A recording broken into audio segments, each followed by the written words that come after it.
తెలుగు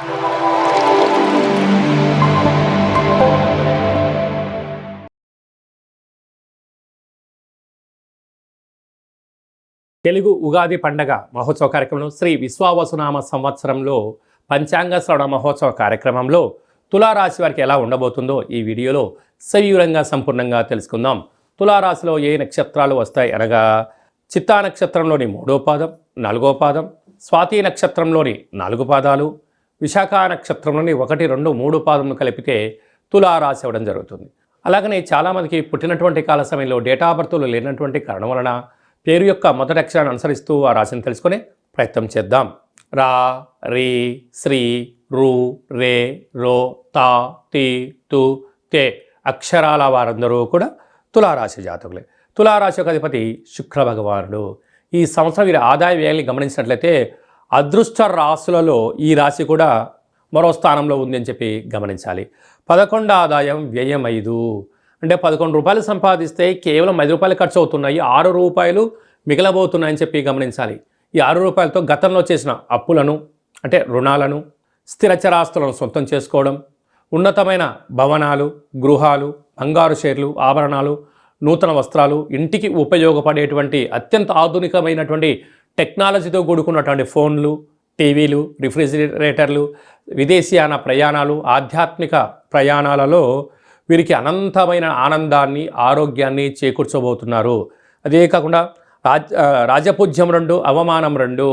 మీరు ధర్మబద్ధంగా ఉండడం వలన మిమ్మల్ని ఎవరు అనరు, మీరు ఎవరిని అనిపించుకోకుండా ప్రయాణం చేయగలిగితే మంచి కాలము ఈ తులారాశి వారు సొంతమవుతుంది.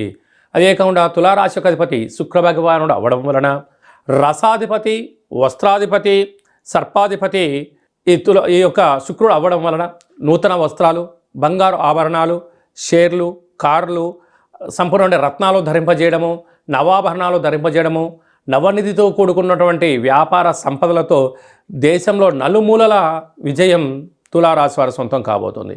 చాలా విశేషమైనది ఏమిటయ్యనగా 18 సంవత్సరాల తర్వాత రాహు భగవానుడు సంతాన స్థానంలోకి రావడం, 30 సంవత్సరాల తర్వాత శని భగవానుడు 6వ స్థానంలో సంచారం చేయడము, భాగ్యస్థానంలో 12 సంవత్సరాల తర్వాత దేవగురు బృహస్పతి సంచారం చేయడము, అలాగనే ఈ కేతు భగవానుడు ఏకాదశ స్థానంలో 18 సంవత్సరాల తర్వాత సంచారం చేయడం వలన గ్రహాలన్నీను కూడా మంచి కక్షలో, మంచి స్థితిలో మంచి ఫలితాలు ఇవ్వబోతున్నాడు.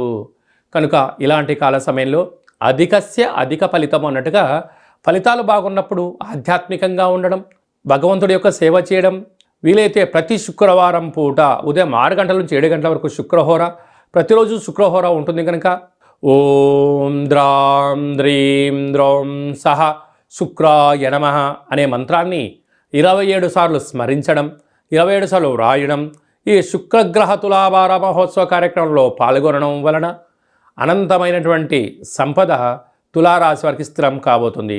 ఇన్ని వేల వీడియోలలో వీరు ఈ వీడియో చూస్తున్నారు అన్నట్లయితే శుక్ర భగవానునికి సేవ చేసే సమయం ఆసన్నమైంది, శుక్రగ్రహ మూల మంత్రాన్ని రాసే సమయం ఆసన్నమైంది.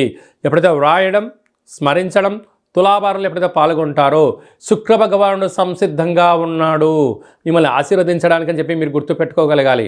అంటే శుక్రుడి యొక్క ఆశీస్సులు ఎలా ఉంటాయి అంటే రాసులు పోసిన రాజ్యంలో జన్మించినటువంటి శ్రీరామచంద్రుడికి కుజదోషం ఉండడం, పుబ్బా నక్షత్ర సింహరాశిలో శుక్రుడు శత్రుస్థానంలో ఉండగా సీతామాత జన్మించడం వలన అన్నీ ఉన్న అడవులమ్మడిది తిరుగుతూ కందమూలాలు తింటూ జీవనాన్ని పొందారు. ఏమీ లేనటువంటి ఒకలామాత గృహంలో జన్మించిన వెంకటేశ్వర స్వామి వారికి అన్నీ కలిగినటువంటి స్వాతి నక్షత్రంలో జన్మించినటువంటి పద్మావతి అమ్మవారిని వివాహం చేసుకోవడం వలన అలా యోగం కలిగింది. అంటే భగవంతుడికే శుక్రుడు అనుకూలిస్తే నేల మీద ఉన్నవారు మకుటం లేని మహారాజుల్లాగా కలవు వెంకటనాయక అన్నట్టుగా అన్నీ కలిగిన రాముడు ఎలా నేల మీద ఉన్నాడో అలాగే మీరు కూడా వెంకటేశ్వర స్వామి వారిలాగా, పద్మావతి అమ్మవారిలాగా ధనకనక వస్తు వాహనాలతో విరాజిల్లాలి అన్నట్లయితే శుక్రుడు యొక్క సేవ అవసరం అని చెప్పి గుర్తుపెట్టుకోగలగాలి. సాఫ్ట్వేర్ ఉద్యోగస్తులు, హార్డ్వేర్ ఉద్యోగస్తులు, వ్యవసాయ సోదరీమణులు, గృహ భవన నిర్మాణ కార్యక్రమాలు, వ్యాపారస్తులు, చర్మ సౌందర్య వ్యాపారాలు, కేశ సౌందర్య వ్యాపారస్తులు, అలాగనే రిఫ్రిజిరేటర్లు కానీ ఎలక్ట్రానిక్ గూడ్స్ ఐటమ్ బిజినెస్ చేసేటువంటి వారందరికీ కూడా ఓపిక, పట్టుదల, సత్ప్రవర్తన శుక్రుడి యొక్క ఆశీస్సులు ఉన్నట్లయితే అనంతమైన కోట్లు తులారాశి వారి సొంతం అని చెప్పి గమనించాలి.